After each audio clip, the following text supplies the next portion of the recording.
Che meraviglia, il piccolo avvitatore Parkside Performance ad impulsi con una coppia massima di 226 Nm e con l'innesto esagonale da 1/4 di pollice per poter mettere direttamente gli inserti oppure le bussole con questo codolo. Questo, a differenza di questo, è molto più piccolo e maneggevole e tra l'altro ha anche la funzione smart, quindi Ready to Connect, che ci permette con la batteria smart, quindi quella Bluetooth, di collegarla alla nostra applicazione. Questa è la classica batteria che gli permette di funzionare senza nessun problema, ma perderemo quelle funzioni particolari che possiamo attivare con lo smartphone. E allora vi evito l'unboxing perché all'interno della valigetta troverete solamente l'avvitatore privo di batteria, di caricabatterie e di qualunque tipo di accessorio. Sto utilizzando adesso la batteria normale, quindi non quella smart, che permette di funzionare senza nessun problema, ma in realtà per poterlo sfruttare al meglio sarebbe più indicato utilizzare le batterie con la funzione Bluetooth. Allora, guardiamo però come è fatto. Innanzitutto confrontiamolo a questo. Come vedete hanno praticamente sulla carta le stesse prestazioni, ma questo è molto più piccolo e più maneggevole. Ovviamente, essendo più piccolo, ci stancheremo anche di meno nell'utilizzo e risulta pure ben bilanciato, quindi immaginavo io che il peso della batteria avrebbe sbilanciato il peso verso giù, invece no, si utilizza benissimo. Guardiamolo anche esteticamente. Sulla parte superiore non troviamo alcun comando, alcuna funzione. Qua troviamo l'innesto esagonale da 1/4 di pollice. Il sistema per poter inserire e disinserire gli inserti prevede lo scorrimento in avanti di questa copertura. Questo è il tasto per poterlo avviare, più lo premeremo più velocemente ruoterà, ovviamente in base anche al comando che daremo tramite il tastino posto alla base. Infatti una volta acceso, come vedrete, qua abbiamo scritto 190 Nm, ma premendolo più volte possiamo variare. In questo caso abbiamo la coppia minima, quindi 120 Nm. Premendo leggermente il tastino avremo una rotazione ridotta. Più premerò, più velocemente ruoterà, ma ovviamente se lo imposto al massimo, quindi a 190 Nm, la velocità massima sarà superiore rispetto a quella di 120 Nm. Così ovviamente anche la coppia. E mi sono accorto che avviandolo anche alla minima velocità, all'inizio della rotazione ha un impulso più rapido e poi rallenta gradualmente. Quindi sentite questo picco iniziale e poi questa discesa. Lateralmente abbiamo anche questa clip per poterla appendere alla cintura oppure alla nostra parete attrezzata, che funge anche da apri bottiglie, ma ricordatevi di non bere mai alcolici mentre siete al lavoro, soprattutto in ponteggi o mentre state lavorando su zone pericolose. Qualche succo di frutta. Questa parte, che notate con una colorazione e una finitura differente, è di gomma, quindi offre un buon grip ed è anche ergonomica e piacevole da impugnare. Questo è il tastino per poter decidere il senso di rotazione e posizionato al centro fungerà anche da sicura per evitare che possa avviarsi contro la nostra volontà. Ma adesso mettiamo la batteria smart, quindi togliamo la batteria standard da 2 A e vi faccio vedere alcune funzioni. Avendo il Bluetooth possiamo aprire l'applicazione della Lidl Home, che si collegherà alla nostra batteria e di conseguenza all'utensile che abbiamo attaccato alla batteria, qualunque esso sia, che però abbia la funzione Ready to Connect, quindi gli ultimi utensili della Lidl del 2023. Sto parlando però degli utensili Parkside Performance con motore brushless. Almeno attualmente su quelli di colore verde con il motore a spazzole questa funzione non l'ho mai vista. E la differenza fra il motore brushless e il motore non brushless appunto è il fatto che il brushless non ha le spazzole, quindi una versione più performante sia dal punto di vista delle caratteristiche che dal punto di vista costruttivo. Ma adesso clicchiamo sul nome dell'utensile che compare in automatico qua al centro, quindi compare anche l'immagine e come vedete abbiamo la possibilità di decidere alcune impostazioni. Possiamo decidere dall'applicazione di cambiare la coppia, quindi da 120 Nm fino a 226, e automaticamente se io cambio impostazioni anche sul pannellino vedremo cambiare l'impostazione. Attualmente abbiamo 120 Nm, ma se io imposto per esempio 190 cambia in automatico e va sui 190, quindi immediato, come avete visto, subito ha cambiato impostazione. Questa invece è l'impostazione del ritardo dello spegnimento per il LED di cortesia, che ci permette di avere la possibilità di vedere in tutte quelle zone buie. Questo LED ci aiuta tantissimo e come avete visto si accende anche premendo il tastino senza dover avviare per forza la rotazione. In questo momento abbiamo 10 10 secondi di ritardo per lo spegnimento, ma possiamo variare in base alle nostre esigenze. Essendo un utensile nuovo, ovviamente qua abbiamo riportato 0 minuti di utilizzo, eccetera, perché ancora non l'ho utilizzato. E tra l'altro, quando collegherete l'applicazione alla batteria, che a sua volta è collegata all'utensile, sicuramente, se non l'avete già fatto, vi richiederà di scaricare un aggiornamento. E se non fate questo aggiornamento, in teoria potrebbe pure non funzionare correttamente dal punto di vista dell'associazione, quindi delle impostazioni che darete. Ma ora guardiamo direttamente come si comporta facendo un paio di test, avvitando un paio di viti, insomma facendogli fare il suo lavoro. Vi ricordo che questi avvitatori, se utilizzati alla massima potenza, possono anche rompere gli inserti, quindi utilizzate degli inserti specifici. In questo caso, come vedete, è entrato senza nessun problema, ma non esce. Il modello precedente invece, anche per poter inserire il bit, richiedeva di dover arretrare questa parte, altrimenti non sarebbe entrato. Come vedete si blocca, in questo modo riesce ad entrare e rimane bloccato al suo interno. Ma a differenza di questo però non abbiamo la molla, quindi entra senza nessun problema. E ha anche questo piccolo gioco che in teoria non dovrebbe essere un difetto, quindi se voi possedete questo modello fatemi sapere se anche il vostro ha questo gioco oppure se ha la molla che spinge l'inserto verso fuori. Anche questo inserto, quindi il bit con l'intaglio adatto per la vite che dovrete avvitare, deve essere indicato per poter supportare la forza di 226 Nm. La particolarità e la differenza tra questo tipo di avvitatori e altri avvitatori che non abbiano gli impulsi è quella che questo non vi darà mai il contraccolpo al polso, perché dà delle piccole martellate frequenti, quindi molto velocemente, e di conseguenza non avrete mai il motore che sforza nella rotazione, quindi questa è una garanzia anche dal punto di vista della sicurezza. Ma a differenza di quello però è rumoroso perché appunto ci sono questi martelletti che picchiano. Ho posizionato questo legno per fare delle prove ad avvitare appunto delle viti di grandi e di piccole dimensioni e vedere come si comporta, però sono le 20, le 8 di sera, non potrò fare adesso le prove per svitare le gomme dell'automobile.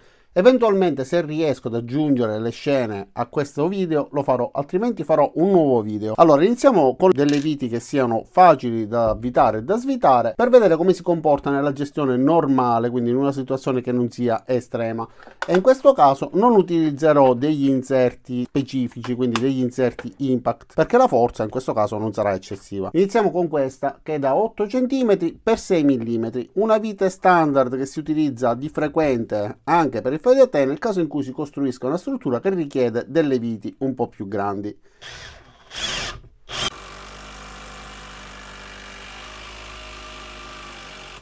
Come vedete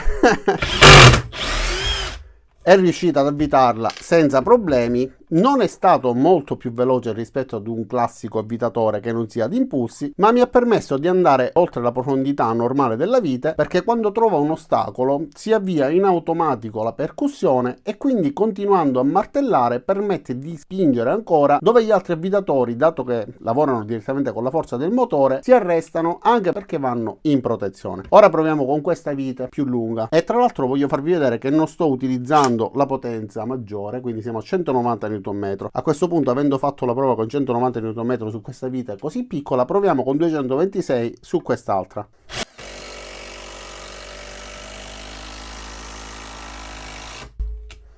Anche in questo caso avvitato in un batter d'occhio.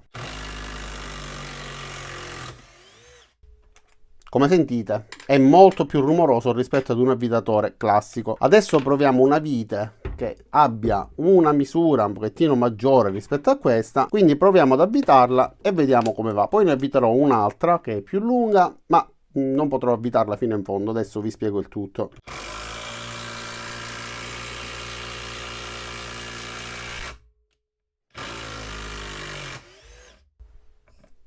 Davvero veloce, ragazzi, è stato un fulmine questa volta. Ora avvitiamo questa, però potrò avvitarla fino a dove ci sono questi segni rossi, altrimenti avviterei anche nel bancone, ed essendo più grossa fra tutte le altre, con questa avrà più difficoltà.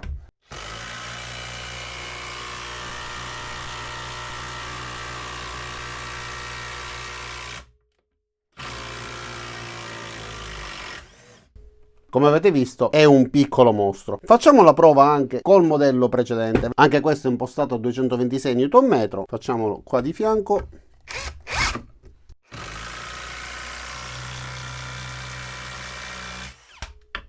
Ok, nonostante la differenza di dimensioni, le prestazioni sono praticamente le stesse.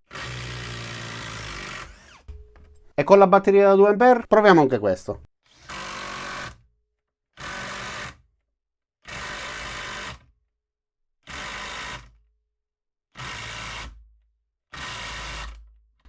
No, con la batteria da 2A non ha queste prestazioni, però possiamo provare con una batteria da 4A che non sia smart e vediamo se in questo caso riesce.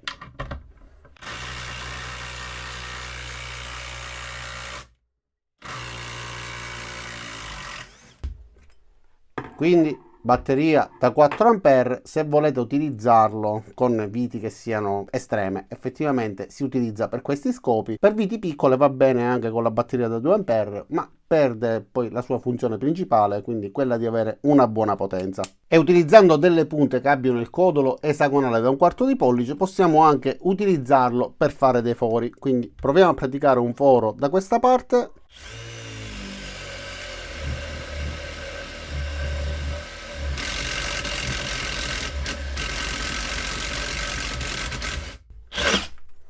Senza nessun problema riesce a praticare i fori per tutta questa profondità e nel caso in cui ci sia bisogno di più forza si attivano gli impulsi. Ma proviamo a questo punto a vedere se conviene oppure no utilizzare questo avvitatore di impulsi rispetto al classico avvitatore che sia della Lidl o meno. Questo a 60 Nm è sempre un avvitatore Parkside, tra l'altro pure performance, quindi brushless. Proviamo con la massima coppia e la massima potenza perché è impostata a velocità 1 a vedere quanta differenza ci sia avvitando questa grande vite.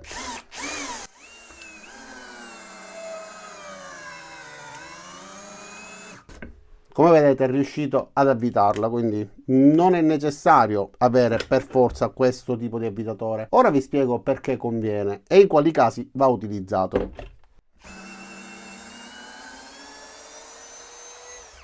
Questo tipo di avvitatore ad impulsi rispetto a quest'altro tipo di avvitatore che non è ad impulsi ci permette di lavorare su quelle viti che siano impuntate. Se abbiamo una vite che è bloccata, quindi con un dado perché si è arrugginito, perché è stato serrato in modo estremo eccetera, con questa, dato che dà tutte quelle martellate, riusciamo a svitarlo perché, come vi dicevo poco fa, il motore non andrà mai sotto sforzo. Quando questo arriva al limite capisce che si deve fermare tramite la sua elettronica e quindi si bloccherà. Se non si blocca ci fa girare il polso, ma la vite, se è impuntata, abbiamo bisogno di qualcosa che ci permetta di dare tanti colpi consecutivi con una rapida sequenza, quindi che smuova un po' il tutto e che con la sua forza poi riesca a svitarlo. Lo stesso per quanto riguarda le viti e i bulloni da avvitare. Dopo che abbiamo raggiunto la coppia massima con questo avvitatore smette di ruotare e abbiamo finito di avvitare. Con questo invece smette di ruotare ma continua a picchiare, quindi colpetto dopo colpetto continua ad aggiungere un po' di forza e ad aumentare la coppia di serraggio della vite, sia nel caso in cui si deve svitare che nel caso in cui si deve avvitare. Questo tipo di avvitatore per il suo funzionamento è insostituibile e proprio per questo principio, nel caso in cui vogliate utilizzarlo per svitare le ruote della macchina, quindi i dadi possibilmente stretti in modo estremo, ricordatevi che dovete insistere un poco, altrimenti non ci riuscirete, a meno che i dadi non siano stati stretti da un gommista che abbia utilizzato la pistola pneumatica, dando una coppia non esagerata. E anche se siamo distanti io vi sento. Ho sentito che qualcuno di voi ha detto che vuole vedere come si comporta con le viti piccole nel caso in cui si voglia comprare questo avvitatore e utilizzarlo come unico avvitatore. Siamo ancora con la coppia massima, vediamo se riesco ad avvitare questa vite gestendo la sua forza senza sprofondare all'interno del legno. Ok, con la massima potenza sono andato troppo in profondità, ma se io imposto la potenza più bassa dovrei riuscire ad utilizzarlo senza nessun problema. Quindi riusciamo ad avvitare una vite, in questo caso sporge leggermente, vediamo se riesco a dosare la forza. Sì, riesco ad arrivare a filo con la superficie, quindi a non danneggiare, ma bisogna farlo in modo da non premere troppo, altrimenti anche con la forza più ridotta andrà giù. E il materiale sul quale state lavorando o si danneggia in questo modo oppure, se è molto più delicato, può rompersi. Quindi lo consiglio? Sì, decisamente sì, perché è piccolo, perché è comodo, perché è bello, perché ha tutte queste funzioni smart e perché ci permette di lavorare dove con altri avvitatori non riusciremmo. L'ultima volta che l'ho utilizzato è stato per fissare una staffa per un televisore. I tasselli erano molto duri, con la chiave cricchetto mi stavo stancando, con l'avvitatore classico non ci sarei mai riuscito perché erano davvero durissimi, e con un altro avvitatore ad impulsi, quindi questo di qua, sono andato ad avvitarli senza nessun problema. Lo stesso adesso posso fare con questo, ma viste le dimensioni più ridotte, ragazzi, quando si tratta ad esempio dello spazio dietro al televisore, con questa staffa che mi impediva di lavorare correttamente, con questo avrei lavorato molto meglio, perché considerate che la lunghezza di questo avvitatore, quindi da questa parte a questa parte, poi va aggiunto ovviamente anche il bit. Nel caso in cui utilizziate poi delle prolunghe per usare delle bussole, la situazione può peggiorare, quindi pochi centimetri possono fare la differenza e consentirvi di svolgere lavori che con altri avvitatori non riuscireste a svolgere. Per adesso vi saluto, ma devo fare un altro video se non riesco ad inserire le scene della macchina in questo video mentre smonto appunto le gomme. Nel caso in cui invece lo abbia già fatto, cercherò di tagliare questa scena, altrimenti la lasciamo. Ragazzi, detto questo, non mi rimane che ringraziarvi di aver visto questo video fino in fondo. Spero che questo video vi sia stato utile e vi abbia tenuto compagnia. Vi invito ad iscrivervi al mio canale e a mettere mi piace qua giù cliccando sul pollicione lì su. Cliccate anche sulla campanella dopo esservi iscritti e ci vediamo a tutti i miei prossimi caricamenti. Ciao da Riccardo e a presto.